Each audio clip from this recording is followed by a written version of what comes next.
happens. Help. Help. I don't know what a double jump Now is. might be a good time to mention that hitting the X button twice will give you an extra high jump flip. Ah, the missing piece. Alright, hello everyone and everything, and welcome back to more Sly Cooper and the Thievius Raccoonus. In the last episode, we absolutely destroyed the engine room, and I don't think anybody noticed. Because we are just that stealthy of a master thief. In this episode, well, we have options. Alright, I have made my decision. We are going to head over here now. I have a confession to make. Again, I tripped this cutscene already, but you can rewatch any cutscene you have with Bentley when you see that emblem up in the bottom corner. I'm going to have to re-trigger it. That Bentley with the L1, if you press it. Sly, see that machine wheel? If my knowledge of mechanical engineering serves me right, applying significant rotational torque to achieve maximum velocity will yield a positive result. You mean something good might happen if I can get the wheel to spin fast enough? Isn't that what I just said? So yeah, here's going to be our main mechanic for the level going forward, this treadmill wheel. As long as Sly gets his workout in, some sort of mechanism will activate. I always go around the wrong side of this thing. We're going to just skip that entirely. I don't need walking sideways. And head to the fire down below. Temperature's reading way off the charts in here.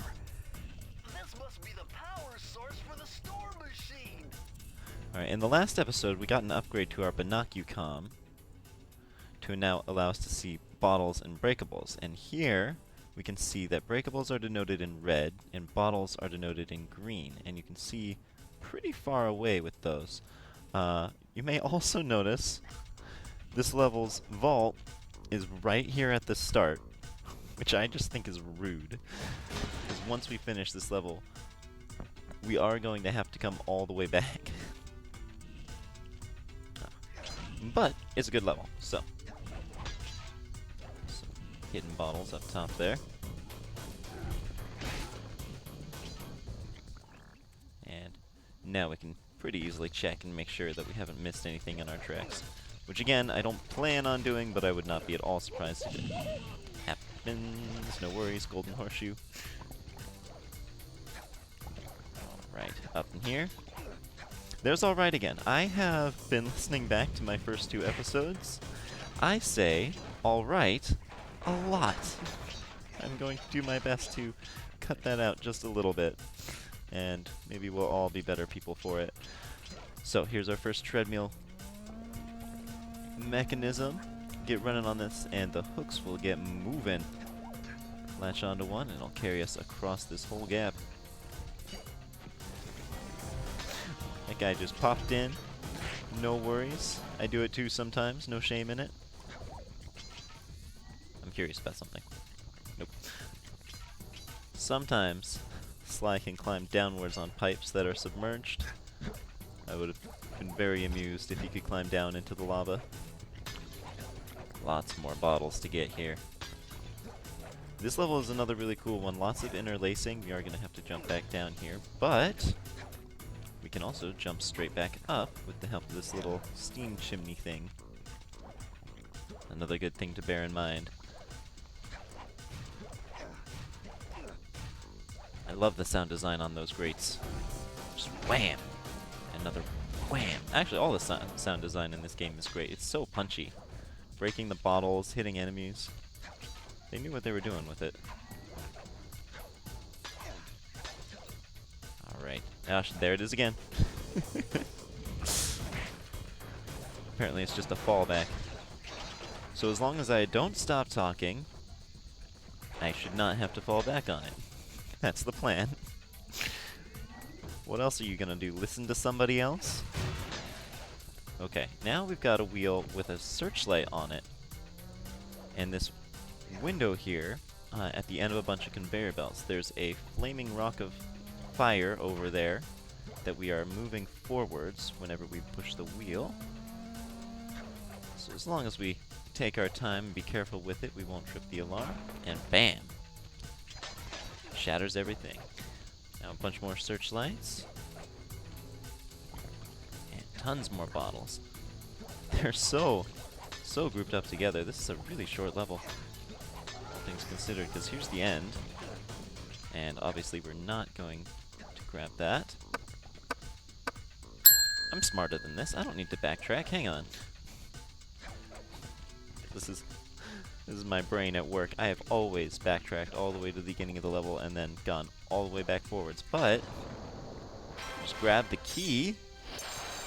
Puts us at 5 now. We are almost done with Raleigh's Fortress.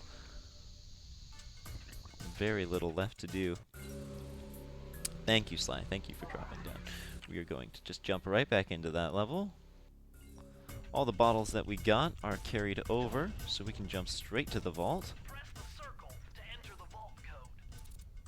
I'm unbeatable! No code can stand before me! It's got to be 579!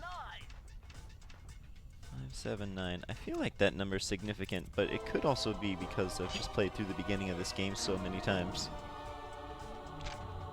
that I've heard it. Outstanding! Another page from the Phoebius Raccoonus! This one features Dev Cooperindus' slow motion jumps. He used this to get by all kinds of airborne threats. Hit the triangle button while in the air to slow down time. No, Bentley, I don't believe I will be doing that. Because the triangle is a face button, and the jump button, X, is also a face button. And that is as fast as I can get to the button without using 2 fingers, which is extremely inconvenient.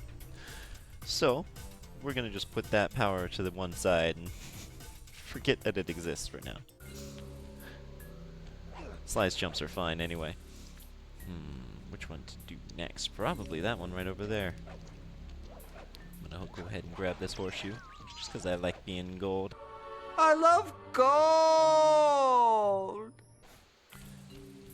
There's also a one-up over here. It's pretty well hidden. I am gonna show it. Man. Wonderful. Love disembodied Sly Cooper heads. Hey, another one. Sure, why not? I'm pretty sure lives don't carry over between sessions. I think it resets to 5 every time you turn off the game, which I have done. This is a brand new day. Look at all this stuff! Must be worth millions! And you know what that means? Tighter security. Actually, Bentley, I think you'll find that that means I must destroy everything. Alright. This level is going to have tons of lasers in a sort of odd pattern. It's simple enough to get by, but this is probably going to be the level where early players trip the most alarms, especially with this up here. As soon as we step on here, these eye lasers, call me Superman, are going to follow us. Which begs the question, if they know we're here, why doesn't it just trigger the alarm anyway? But there's me again, applying logic to security systems.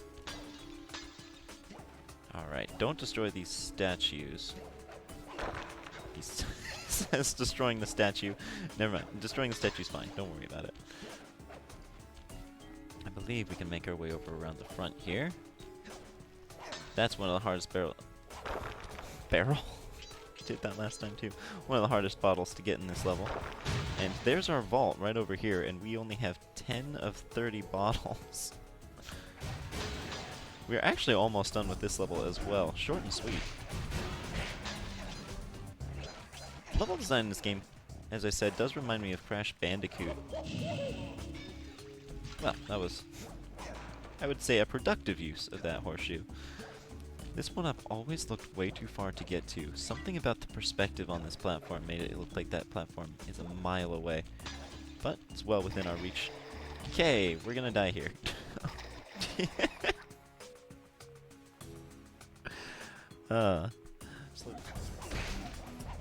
Destroying those guys in midair is very satisfying. I don't think they're a hitbox until they hit the ground. we are going to ignore everything on these lily pads until I break this alarm. Just because it's going to make this whole system a lot easier to get through. I would say this is probably the second hardest of the first suite of levels. I don't even know why I'm walking sideways. That platform is plenty wide. Relax, Sly, you got this. Alright, this one I do need to walk sideways. But I cannot be held down by things like gravity. I will jump over the second halves of these if I feel like it. I will also triple arms if I don't feel like it. The only one that I didn't trip was that first set of lasers, I'm realizing. Okay. Now that we've gotten 24 bottles, there's our end of the level. But we've missed a couple. But that's okay, because we have a way to find them. 1, 2, 3, 4, 5. I am missing 6, though. So hopefully one of those is overlapping and I miscounted. All these statues can also be destroyed. Ransack this place. I don't know what this room is. If it's sort of like a treasury or a museum of Raleigh's family history or what. It is a strange addition to a ship, though, I would say. So there's 3 there. And 3 there. Awesome. Awesome. Yet to miss a bottle. Oh, shoot. I don't have any wood to knock on. Hopefully I didn't just jinx myself. We should be fine. Whoever thought this code up knew what they were doing. Dial in 436. Luckily, Bentley also knows what he's doing. Look at those glasses. That is a brain you can trust. We're 15% through this game. Cruising. I did the math. We should be done in about 20 episodes. Chris Cooper's dive collection technique. This move is an extension of the dive move you already know. Just jump and hit the triangle button near breakable objects for some fast braking, fast collecting action. Nice. So this is the first of our abilities to upgrade. Which I like because it just adds versatility to a single button without having to shuffle through menus. So we've got our dive, but if we use it in midair, it's now a slam sort of ground pound attack. We have not had one of those yet, which I think is odd. Most characters in platformer video games have some sort of ground pound. Sort of strange to make it unlockable, but we have it now. And I will proceed to forget to use it anytime it comes in handy. Just you watch. Just see if I don't. Just a little bit of time saved. Not here to waste your time or mine. I'm here to waste everyone's time. I'm not fooling anybody. Alright, that's 2 levels already down. So now we're going to take on another speedrun. Let's see, which one should I do? Oh, no, I know exactly which one I want to do. This is going to be my favorite speedrun level in this world. It's actually the reason why I love this level. So, as I mentioned last time, anytime that you click one of those, anytime you touch one of these hourglasses, you will immediately lose any horseshoes that you already have. However, you do not lose any coins that you already have. So I'm going to go ahead and collect some coins, leave, and come on back. Now that we have 90 coins, this grandfather clock always drops 15, which I know because it left me so short of a horseshoe last time. And that is going to give us 1 lucky charm. We're going to need it for the strategies we're going to be using here. So we're going to save a ton of time, because unlike a stealthy approach, this level is interweaving and layered on top of itself. So we've got some skips to do. We're going to take our time here, because we're going to save so much of it. And that's the last time we're going to need the barrel. Goodbye, barrel. You were a great friend. Consider yourself lucky you're not burnt to a crisp this time. and we can hit right up. Uh-oh.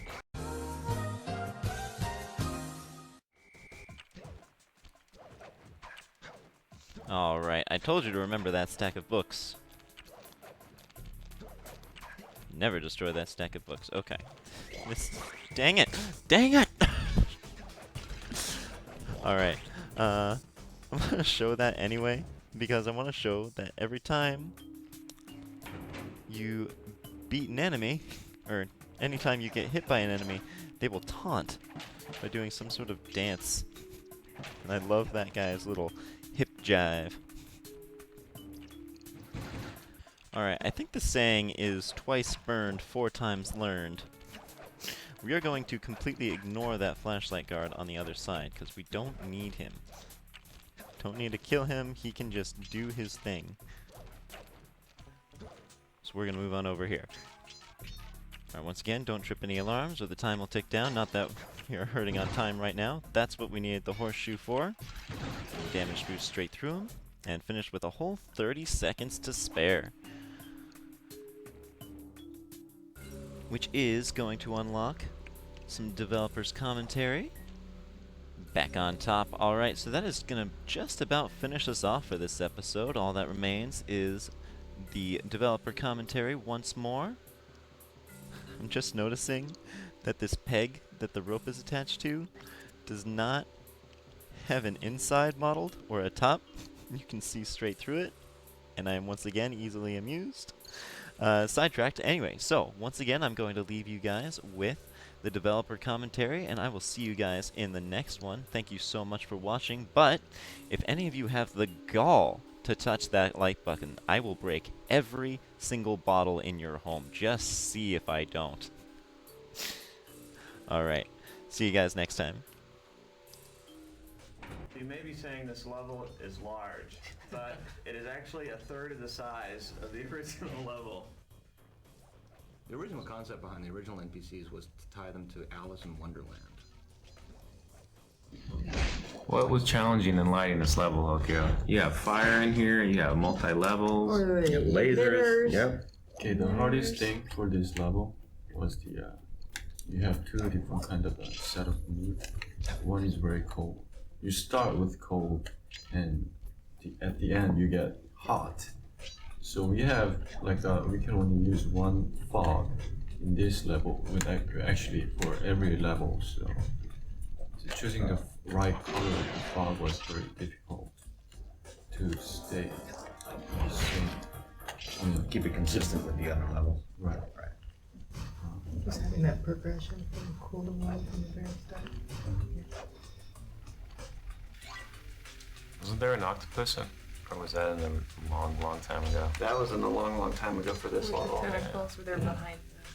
It was behind. It was behind. We were very the door. sad when it was removed. Yeah. It was quite large. It's a sad day. It was a huge octopus head, and you got to knock its eyeballs out of its sockets, and knock its teeth out of its. And its eyes head. looked at.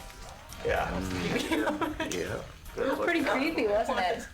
And he had a bow tie. Our NPCs were all kind of formal. We're in formal wear.